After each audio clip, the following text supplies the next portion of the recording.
Hello again, dear listener. You've arrived at just the right moment, when the world is quiet and the night has folded itself softly over everything.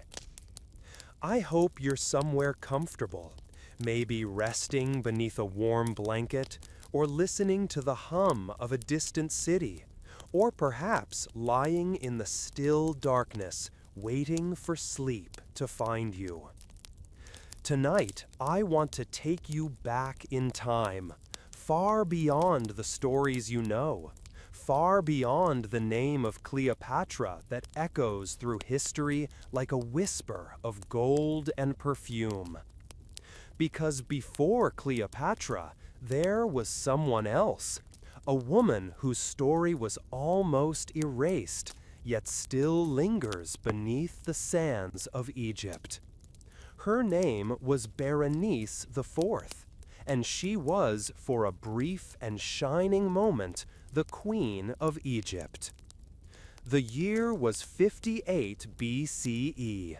The city of Alexandria shimmered beneath a silver moon. The lighthouse, the great Pharos, glowed across the water like a watchful eye, guiding ships from every corner of the Mediterranean. The air smelled of salt and honey, of incense from the temples and spices from distant lands. And somewhere within the marble halls of the royal palace, a young woman stood by a balcony, her white gown whispering in the wind.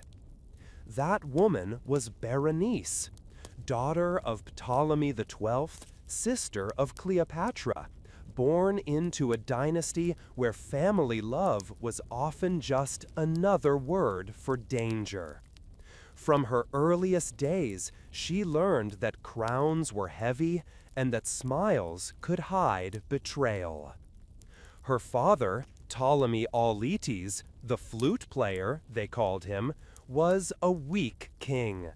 He loved Rome more than Egypt, loved gold more than justice. While he sent treasure after treasure across the sea to Roman senators, the people of Egypt grew restless, their hearts bruised by famine and taxation. Berenice watched all this in silence.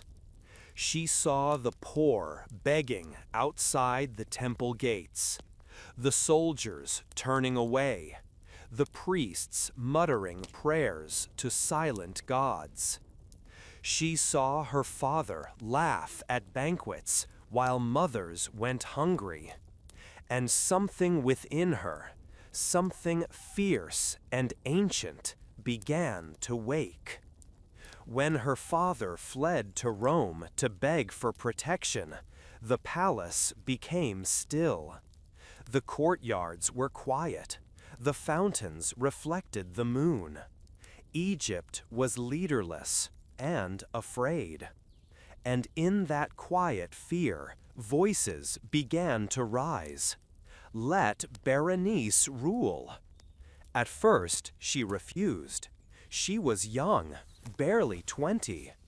But when she saw her people starving, when she saw how the nobles clawed for power, she stepped forward, not as a conqueror, but as a daughter of Egypt.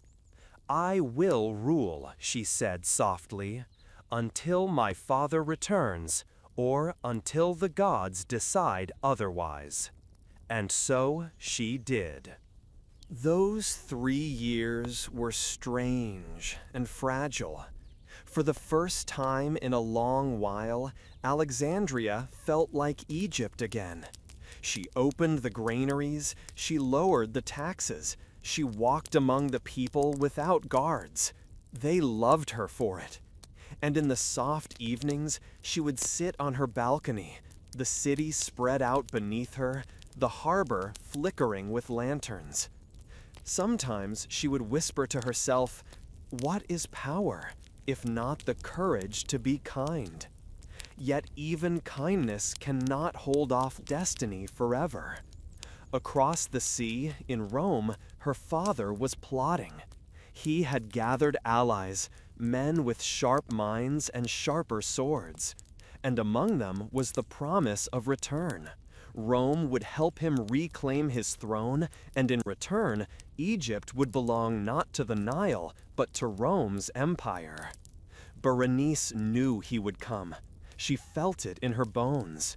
There are nights in Alexandria when the wind carries strange sounds, the low hum of ships far out to sea, the clinking of masts, the cries of gulls. One such night, Berenice stood on the balcony and watched the horizon.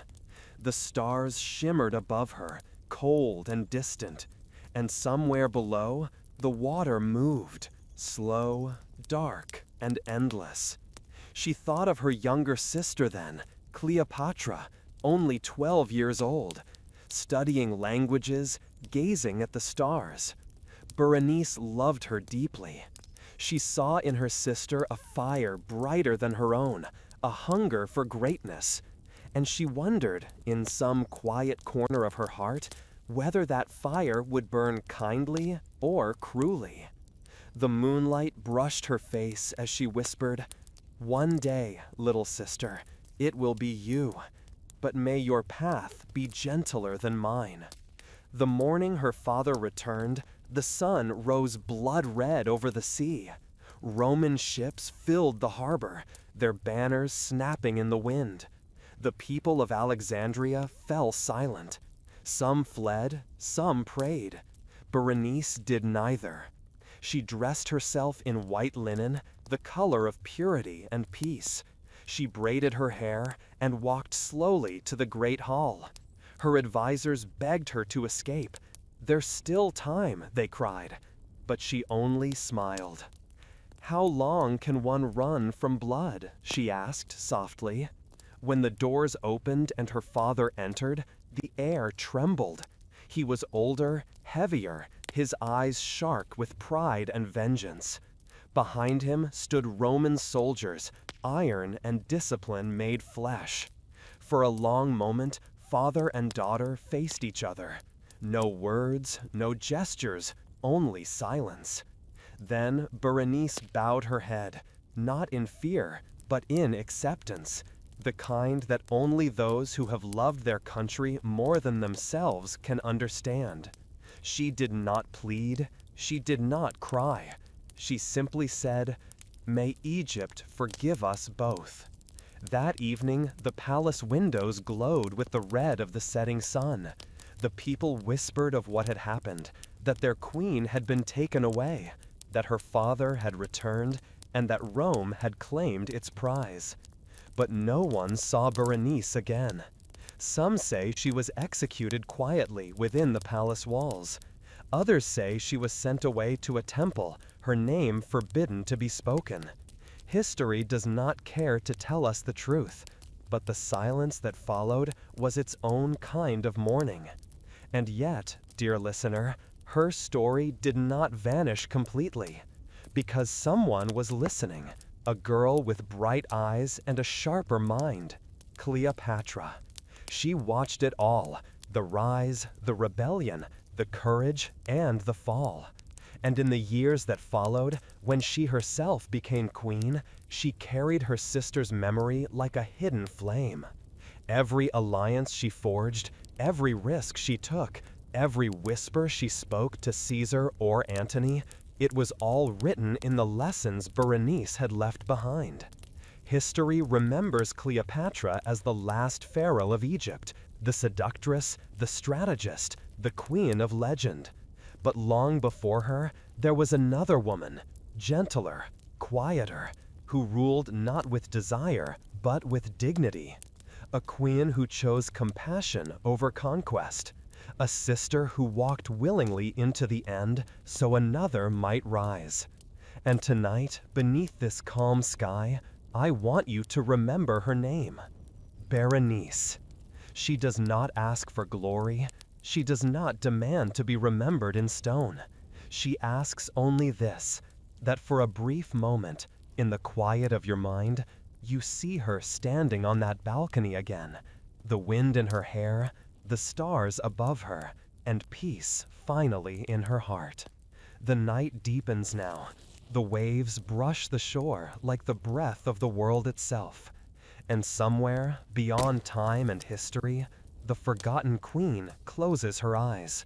The story ends not in tragedy, but in stillness, the kind that comes when the soul has done all it can do. The night in Alexandria was silent again. It had been many years since my sister Berenice last stood upon this balcony, the same balcony where I now stand, watching the same sea. The waves still move with the same rhythm. The stars still burn with the same patient light. But the world beneath them has changed, and so have I. I am Cleopatra, daughter of Ptolemy, queen of Egypt, and yet I often think of myself first as her sister, the sister of the forgotten queen. When I was a child, Berenice would braid my hair and tell me stories of the old gods, of Isis, the mother who healed, of Nephthys, the silent protector. She said the gods did not live in temples, but in the small moments of mercy between one heart and another. I did not understand her then. I only saw her as a figure of grace, her hands steady, her eyes calm, even when the palace trembled with fear. When she took the throne, I was too young to understand the weight she carried. Our father had fled, the city had turned restless, but she never let her fear show. She ruled softly, like a mother calming a frightened child. I remember the nights when the city was quiet, when she would sit by the lamp reading the scrolls of poets and priests. I would watch her from the shadows, too shy to speak, but comforted by her presence. She had the kind of peace that did not need to speak loudly to be felt. And then she was gone. They never told me the details. No one dared to speak her name. But I felt it. The day she disappeared, a silence fell over the palace like a shadow. It lingered for years. Even when I was crowned queen, that silence followed me. At banquets, when the Romans smiled and spoke of politics, I sometimes heard her voice in the back of my mind, soft and patient. Power is not the throne, little one. It is the courage to love your people when they no longer love you. And so I tried. I learned the languages of my enemies. I listened when others shouted. I charmed when I needed to and fought when I had no choice. Every decision I made, to stand beside Caesar, to trust Antony, to face Octavian, every one of them carried a shadow, the faint echo of her wisdom. History will remember me as the queen of seduction, the temptress of Rome. But in truth, I learned not seduction, I learned patience. Not from Rome, but from Berenice. Sometimes I wonder if she knew what her death would mean. Perhaps she understood that by falling quietly, she would allow another to rise loudly, that the memory of her gentleness would make me sharper, wiser, harder.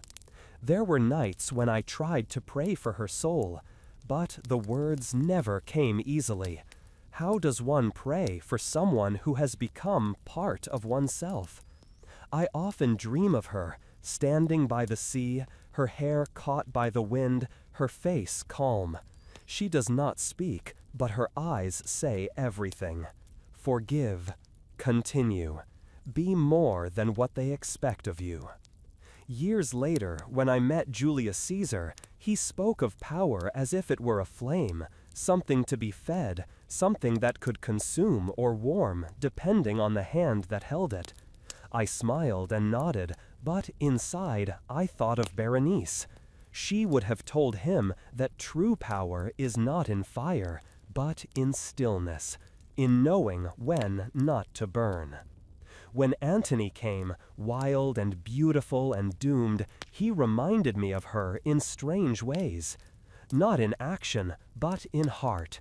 He too had a quiet sadness, a wish to belong to something eternal. I think she would have liked him. And when everything began to crumble, when Octavian's banners filled the horizon and the air itself felt heavy with ending, I stood once more by this same balcony and whispered her name. "Berenice," I said to the wind, "are you proud of me?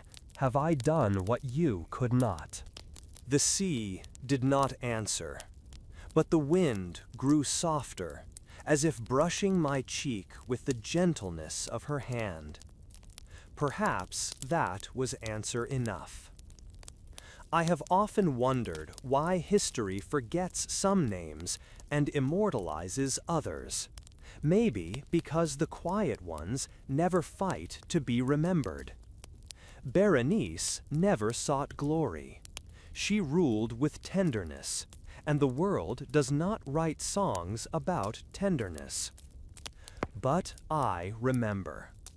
Every time I see the sunrise over the Nile, I remember her walking among her people, speaking softly to them, giving bread to children.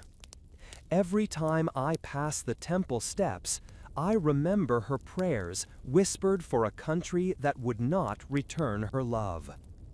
And so, though the scrolls are silent, though the Roman historians wrote her out of their records, she lives in me.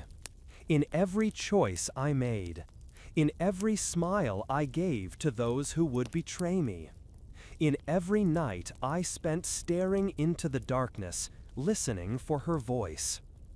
There is a saying among the priests of Isis that no soul truly dies as long as it is remembered in kindness.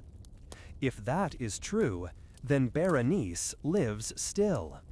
Not in statues, not in marble, not in books, but in the quiet hearts of those who love without expecting to be loved back.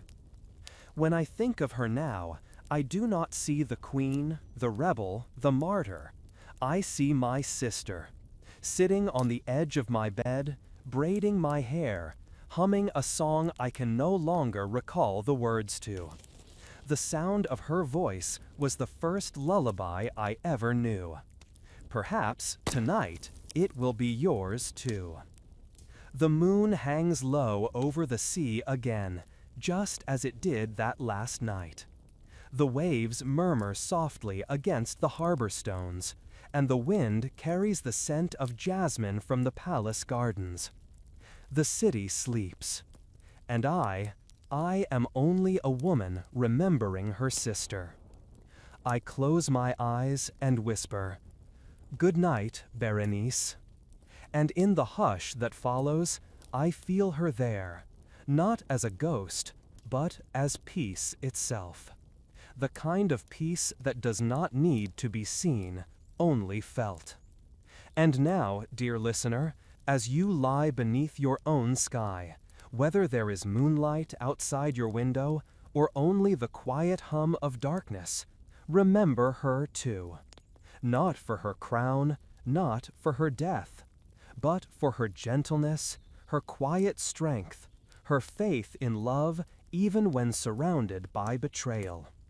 Let her story be a lantern for your own heart, a soft reminder that courage and kindness can live together even in a world that worships power. Sleep now, knowing that somewhere, in the endless rhythm of time, the Nile still flows, carrying with it the memory of a queen who ruled with grace and a sister who was never truly forgotten. Good night, my friend, and may your dreams be calm, as the waters of Egypt once were beneath the moon.